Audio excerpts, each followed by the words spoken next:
हर हर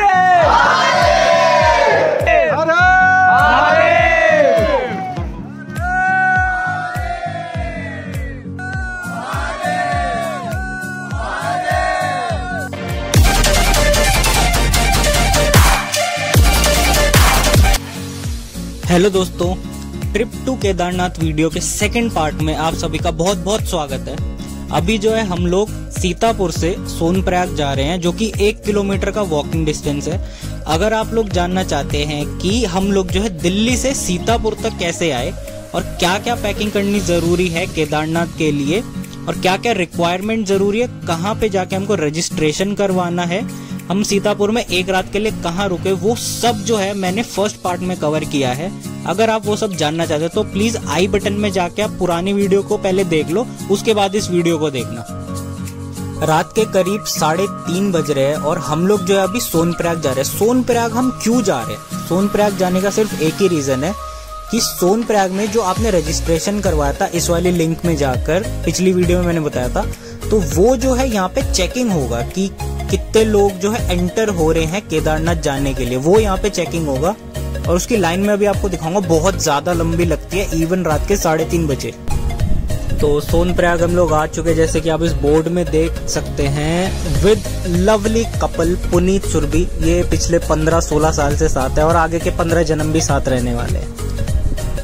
तो जैसे कि आप देख सकते हैं कि लाइन लगनी अभी स्टार्ट हो चुकी है और ये लाइन सिर्फ और सिर्फ वो एक QR कोड जो है वो स्कैन करेगा, जो कि आपका इस वाली लिंक से जनरेट हुआ था। ये सिर्फ ये काउंट करने के लिए कि कितने बंदे केदारनाथ ट्रिप के लिए जा रहे हैं। एक एडवाइस मैं आपको ये करना चाहूंगा कि आप जितनी जल्दी हो सके ना अपने गेस्ट हाउस से निकल जाना, 1:30 बजे 2 बजे जितनी जल्दी हो सके, क्योंकि हम लोग 3:30 निकले थे, तब भी हमको 2 घंटा अप्रॉक्स लाइन में लगना पड़ा था। इसलिए मैं कह रहा हूँ जितनी जल्दी हो सके निकल जाना। उसके बाद एक और ये वाली लाइन लगने वाली है, जो कि बुलेरो की लाइन है, जिसमें बारी बारी करके बुलेरो में लोगों को बिठाया जाएगा और ये बुलेरो फिर आपको जो है छोड़ेगी सोनप्रयाग से गौरीकुंड तक। गौरीकुंड से ही आपकी मेन जो है ट्रैकिंग स्टार्ट होने वाली है। अभी हम लोग अपने 2 दोस्तों का वेट कर रहे हैं, जो कि पीछे छूट गए थे, पानी भरने गए थे और अचानक से लाइन चल पड़ी। आप लोग जो है बिना लाइन के भी जा सकते हैं, बिना बुलेरो में बैठे, बिना गाड़ी में बैठे, ऐसे करके। बट मैं तो यही बोलूँगा कि आप जो है गाड़ी से ही जाना, क्योंकि मैं आपको बताता हूँ, अगर आप ट्रैकिंग जो है स्टार्ट करोगे ना, 16 किलोमीटर का एक बोर्ड आएगा। वो 16 किलोमीटर एक्चुअल में है ही नहीं, वो मेरे ख्याल से 30 किलोमीटर से ज़्यादा का ही होगा। और अगर उन 30 किलोमीटर से पहले ही आप 5-6 किलोमीटर और चल लिए, फिर तो भाई आपके पैरों के लिए सोने पे सुहागा हो जाएगा। इसलिए गाड़ी से ही जाना। और ये जो आपकी कैब वाली लाइन है, बुलेरो वाली, ये भी मैं बता रहा हूँ आपको 1-1.5 घंटा आपका ले ही जाएगी, क्योंकि ये भी बहुत ज़्यादा लंबी लाइन है और टोटल मिला के आप लोगों के 3 से 3.5 घंटे लग ही जाएंगे। वो भी अगर आप रात के 3 से 3:30 बजे निकलोगे तो जाके। लाइन में खड़े होते होते ही रात से दिन हो गई। बोर्ड दिख गया हमें जिसमें लिखा हुआ है केदारनाथ धाम में सभी श्रद्धालुओं का स्वागत है। और आप देख सकते हैं कि दिन हो ही गया है, ऑलमोस्ट दिखने लगे हमें, पहाड़ वहाड़ विजिबल है अभी काफी कुछ।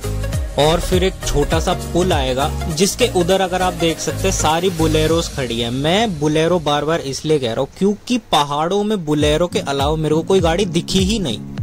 सारी बुलेरो, सारी, और कोई गाड़ी है ही नहीं यहाँ पे, इसलिए मैं बार बार बुलेरो कह रहा हूँ पर्टिकुलर। तो जैसे कि आप नीचे देख सकते हैं वाटर स्ट्रीम है, इतना ज्यादा ब्यूटीफुल है, ये सफेद पानी है एकदम। इस पुल में हमने बहुत सारी फोटोज भी खींची, जिनमें से 2-3 फोटोज ये है। फोटोज लेने के बाद आप लोग जो है गाड़ी में बैठते हैं। गाड़ी में बैठने का ये हिसाब है कि जो पहले आया वो बैठ जाओ। 50 रुपए पर पर्सन की गाड़ी होती है, जो आपको सोनप्रयाग से गौरीकुंड तक छोड़ देगी। ये रास्ता जो है आपका 5.2 किलोमीटर्स टू बी एग्जैक्ट है और ये जो है आपको 20 से 25 मिनट में उधर पहुंचा देगा। और जहां पे आप उतरेंगे वहीं से आपको बोर्ड दिखना स्टार्ट हो जाएगा, केदारनाथ 16 किलोमीटर दूर वाला, जो कि 16 किलोमीटर नहीं है, मैं बार बार कह रहा हूँ 30 किलोमीटर के आसपास होगा। ये मेंटली बना के चलना। यहाँ से हमने लाठियां ले ली थी, जिसमें लाठियां भी जो है 2 तरीके की थी, एक यूज्ड लाठी और एक अनयूज्ड लाठी। यूज्ड लाठी मतलब जो पहले कोई श्रद्धालु जो है यूज करके वापस उनको देके गए। अनयूज्ड वो होती है जो कि एकदम नहीं होती है, 30 और 40 रुपए की होती है। 30 रुपए की हमने ली थी यूज्ड लाठियां सबने। और लाठियों के बाद हमने फिर बार्गेनिंग करी पिट्ठू वाले लोगों से, और हमने एक पिट्ठू वाले भैया करे थे जो कि हमारे 1-2 बैग्स भारी भारी वाले ऊपर तक ले गए थे। आपकी बार्गेनिंग स्किल्स अच्छी होनी चाहिए। बाकी ले जाने वाले 1500 में भी ले जाते हैं, ले जाने वाले 7000 में भी ले जाते हैं। और मैं बता दूं, इन भैया लोगों में इतनी ज़्यादा ताकत होती है ना, आप खाली हाथ थक जाओगे, बार बार रुकोगे, पर वो रुकते ही नहीं है। वो कहते थोड़ी दूर भैया, और ऐसे कर करके वो आपको ट्रैकिंग भी जल्दी करवा देंगे। ट्रैकिंग अभी स्टार्ट हुई है और आप देख सकते हैं कितना ब्यूटीफुल व्यू अभी से ही आने लगा है। पूरे ट्रैक में तो खैर बहुत ही ज़्यादा अमेजिंग व्यूज आने वाले, वो सब मैं आपको दिखाऊंगा। अभी जो है आप रोड देख सकते हैं जिस पे हम चल रहे हैं, वो कितना सूखा हुआ है, बारिश नहीं हो रही है अभी, पर आगे जाके थोड़ी सी बारिश हो गई थी हमारी, तो वो मैं आपको आगे दिखाऊंगा। बहुत फिसलन हो जाती है जब बारिश होती है यहाँ पे। मैं आपको एक और चीज बता दूं, अगर आप घोड़ा करना चाहते हैं तो मैं रेट्स दिखाता हूँ। रेट्स देख लो आप, 3000 रुपए ऑलमोस्ट लगेंगे। गौरीकुंड से बेस कैंप छोड़ देगा वो आपको, और बेस कैंप जो है केदारनाथ मंदिर से 1 किलोमीटर दूर है। ये रेट्स जो है सिर्फ वन साइड के हैं। मैं आपको अपना फेस दिखा देता हूँ। देखो, मेरे को पता नहीं क्यों पिंपल होने स्टार्ट हो गए थे। इतनी गर्मी लग रही थी वैसे ट्रैकिंग के टाइम, बट हिम्मत करी, उठा। अभी आप व्यू देखो आगे हमको और कितना जाना है। ये जो आपको व्हाइट पहाड़ दिख रहे हैं ना, यहाँ तक हमको जाना है, जो कि 16 किलोमीटर है। पता नहीं सीधे भी जाऊंगा तो भी 16 किलोमीटर से ज़्यादा है ये। पसीने देखो, मेरे को कुछ ज़्यादा ही आ रहे थे। मेरे को वैसे ही पसीने ज़्यादा आते हैं।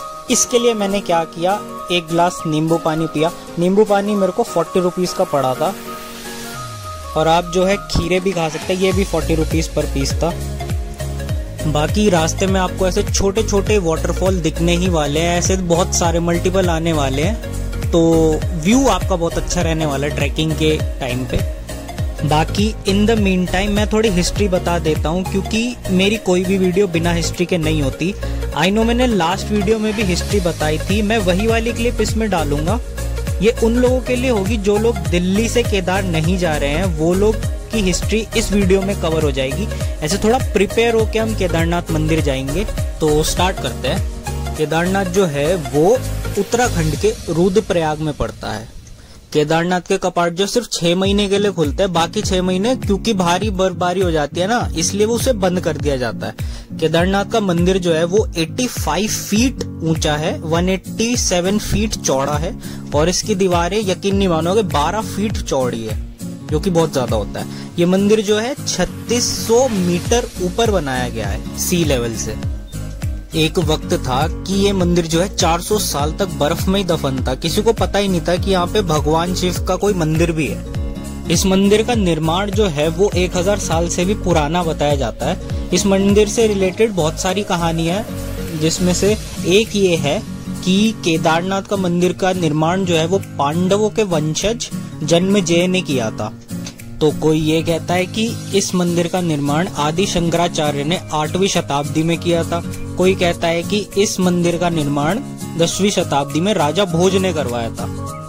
एक कहानी जो सबसे ज्यादा मानी जाती है वो ये कहती है कि महाभारत को जीतने के बाद पांडवों पर भ्रातृ हत्या, मतलब अपने ही परिवार वालों के हत्या का आरोप लगा था।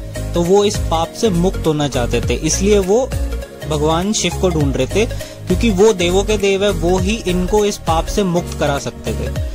तो वो जो है भगवान शिव को ढूंढते ढूंढते पहले काशी गए, फिर हिमालय गए, और फिर केदार जा पहुंचे। पर जो भगवान शिव थे ना, उन्होंने बैल का रूप ले रखा था, और वो बैलों के झुंड में जाके छुप गए। पांडवों को शक तो तभी हो गया था। तब भीम ने क्या किया, अपना विशाल रूप धारण कर लिया और 2 पहाड़ों में अपने पैर फैला दिए, और सभी बैलों को ना मजबूर किया कि वो सारी बैल इनके पैरों के बीच में से जाए। पर ऑब्वियस सी बात है, शिवजी कैसे चले जाते हैं इनके पैरों के बीच में से, वो तो भगवान है, वो नहीं जा सकते थे। तब भगवान शिव खुश होकर प्रकट हुए और उन सबको दर्शन देके उनको पापों से मुक्त कर दिया।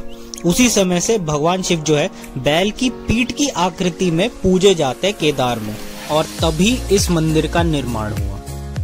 ये थी हिस्ट्री हमारे केदारनाथ मंदिर की।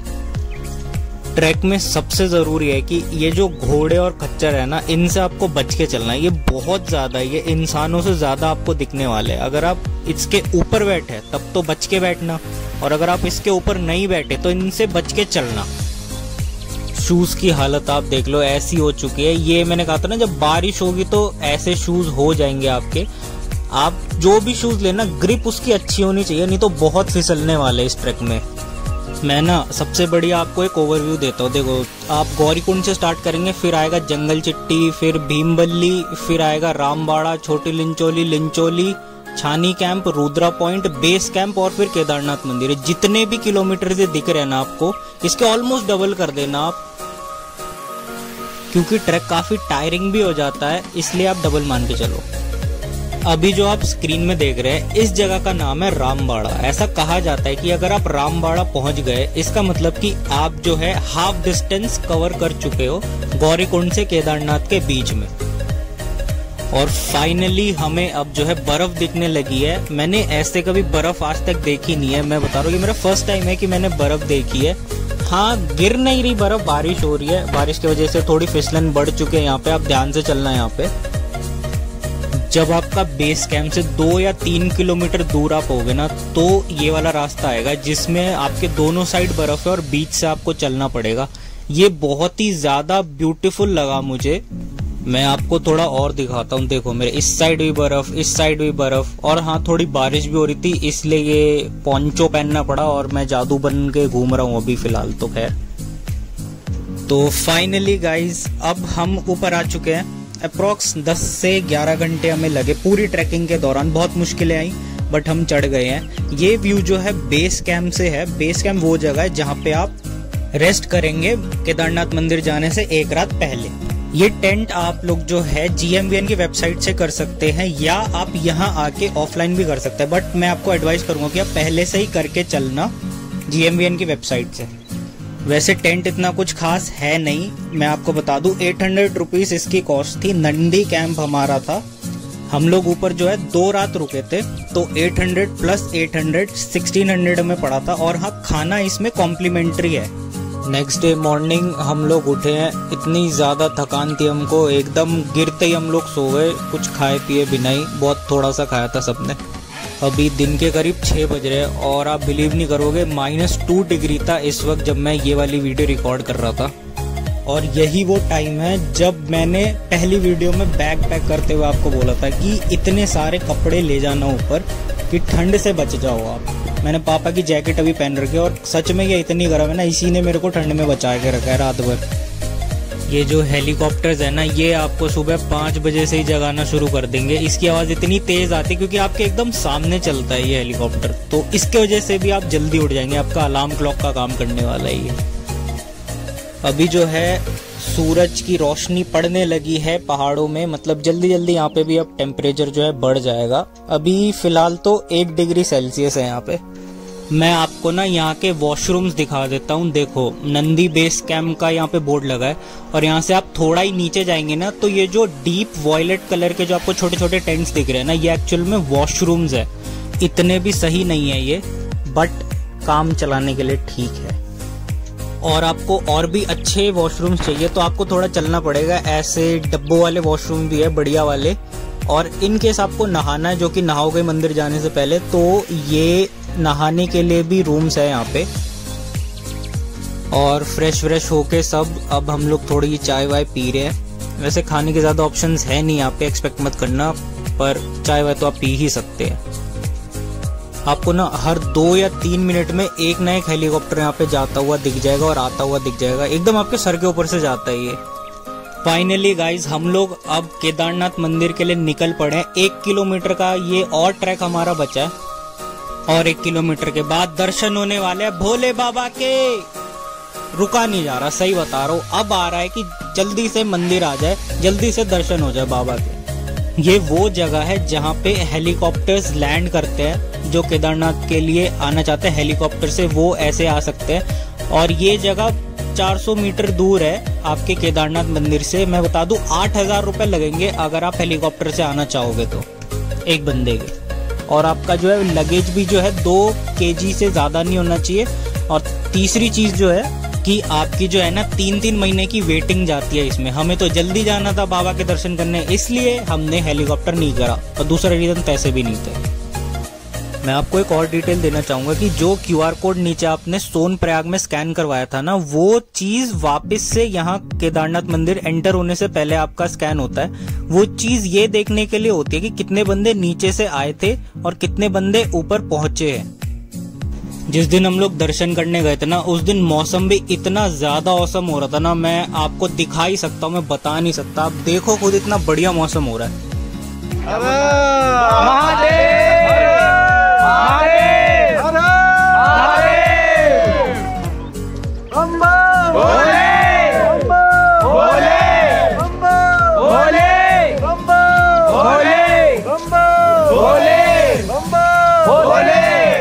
बादल भी अब आने लगे हैं, लोगों के पोंचो निकल चुके हैं, लोगों ने अपने पोंचो पहन लिए हैं और मैं आपको दूर दिखा देता हूँ, मंदिर भी देखो दिखने लगा है। मतलब अब ज्यादा देरी की बात नहीं है, हमारे दर्शन होने ही वाले हैं। और मैं आपको थोड़ा सा अगर कैमरा घुमा के दिखाऊं ना, तो आप क्या देखोगे कि थोड़ा ऊपर और चढ़ेंगे 1-1.5 किलोमीटर, तो यहाँ पे देखो एक भैरव बाबा का मंदिर है, वहां भी हम लोग जाएंगे अभी। यहाँ जब आप लाइन में लगे होगे ना, तो आपके लेफ्ट और राइट दोनों साइड जो है छोटी छोटी शॉप्स लगी हुई है, जहाँ से आप अपने लिए प्रसाद ले सकते हैं, अपने लिए, अपने फैमिली के लिए, फ्रेंड्स के लिए, चाहने वालों के लिए। इन प्रसाद का प्राइस 50 रुपीज से लेकर 200 तक है, जैसे आपकी रेंज हो। एक बात जो है गौर करने वाली ये है कि मंदिर जो है 24 घंटे नहीं खुला रहता। मंदिर सुबह 7 बजे खुलता है, फिर दोपहर को 3 से 5 बंद रहता है, फिर 5 बजे के बाद खुलता है। हम लोग लाइन में इतनी देर लगे थे कि 3 से 5 घंटे वाला भी जो 2 घंटा था ना, हम लोग लाइन में ही लगे रहे उसमें भी। बाबा इतनी आसानी से दर्शन देते नहीं है और हमारे पास वैसे ही बहुत ज्यादा है, तो हम लोग को अगर थोड़ा खड़ा रहने के बाद बाबा के दर्शन मिले तो इट इज ओके, कोई दिक्कत की बात नहीं है। और फिर 5 बज गए, हम लोग अंदर गए, हमारे दर्शन हुए, बहुत अच्छे दर्शन हुए हमारे। बट फॉर ऑब्वियस रीजंस मैं अंदर की वीडियो नहीं बना सकता, क्योंकि अलाउड नहीं है अंदर और सिक्योरिटी रीजंस भी है। इस वजह से अंदर आपको वीडियोग्राफी अलाउड नहीं होगी, बट आप बाहर बाहर की जितनी चाहे उतनी वीडियो बना सकते हैं। और लोग कहते हैं कि वहां पे जाके आपको कुछ ना कुछ चमत्कार जरूर दिखेगा। मुझे भी दिखा, मुझे ये दिखा कि ऊपर देखो आपको कैलाश पर्वत दिख रहा होगा और नीचे आपको केदारनाथ मंदिर दिख रहा होगा, बीच में आपको कुछ भी नहीं दिख रहा। पता नहीं आप ये मैजिक मानोगे या नहीं, बट मेरे लिए तो मैजिकल व्यू था। और जैसे ही आप मंदिर के पीछे आएंगे, आपको दिखने वाला है भीमशिला। भीमशिला वो पत्थर है जिसके वजह से जब 2013 में फ्लड आया था, मंदिर के एक भी ईंट पे आंच नहीं आई, ये वो पत्थर है। और अगर इस पत्थर के बारे में आप थोड़ा डिटेल में जानना चाहते हैं तो आप मेरा फर्स्ट व्लॉग देख लेना केदारनाथ का। और फिर वहाँ पे रहते रहते ही हमें लगभग 7:30 बजने वाले थे, तो हमने सोचा क्यों ना हम लोग आरती अटेंड कर ले 7:30 से 8:30 वाली। तो फिर हम लोग रुक गए थोड़ी देर और फिर हमने आरती भी अटेंड करी। अगर आप आरती सुनना चाहते हैं केदारनाथ मंदिर की, तो मैं नेक्स्ट 10 सेकेंड्स के लिए आरती भी आपको सुनाना चाहूंगा वहाँ की।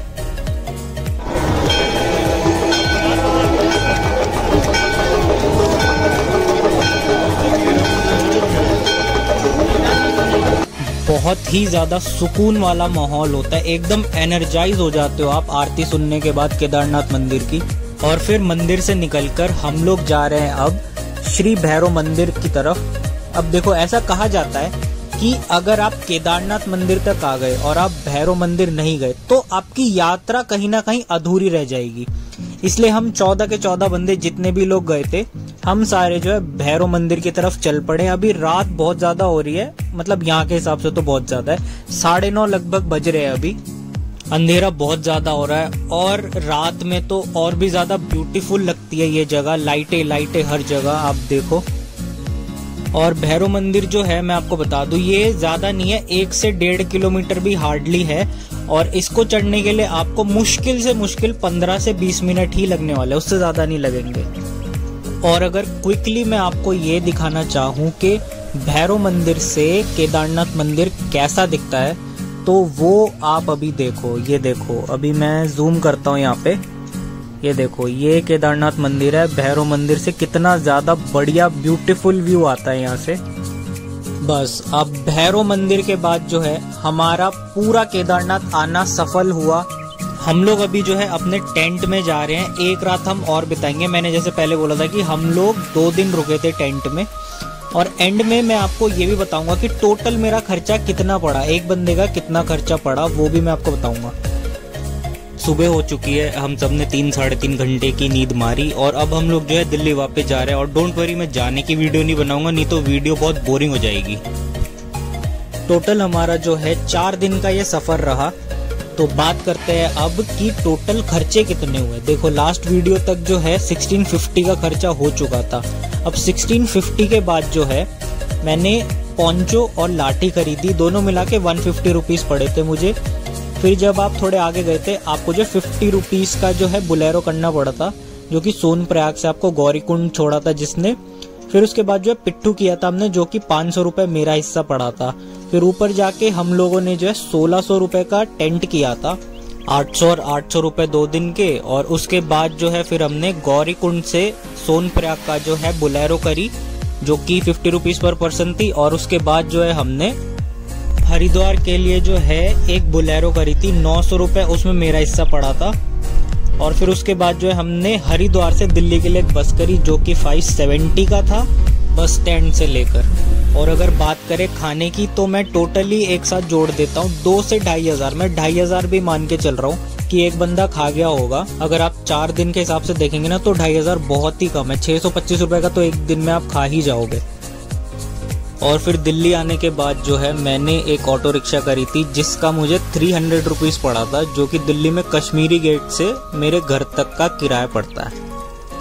मेट्रो में जाने की बिल्कुल हालत नहीं हो रही थी इस वक्त। और यहाँ वहाँ का छोटा मोटा खर्चा मिला के 500 रुपये और ऐड कर देते हैं, तो टोटल जो आपका खर्चा पड़ने वाला 4 दिन दिल्ली से केदारनाथ जाना आना मिलाकर वो आपका पड़ेगा 8770, जिसको राउंड ऑफ अगर आप करोगे तो 9000 पड़ेंगे। बाकी अगर मैं साइड इफेक्ट की बात करूं कि दिल्ली वापस आने के बाद क्या हुआ, तो मैं आपको दिखाता हूँ कि देखो मेरी ना नाक जो है पूरी नाक की स्किन निकल चुकी थी। इतनी ज़्यादा ठंड थी ना ऊपर, मेरी नाक बर्दाश्त ही नहीं कर पाई।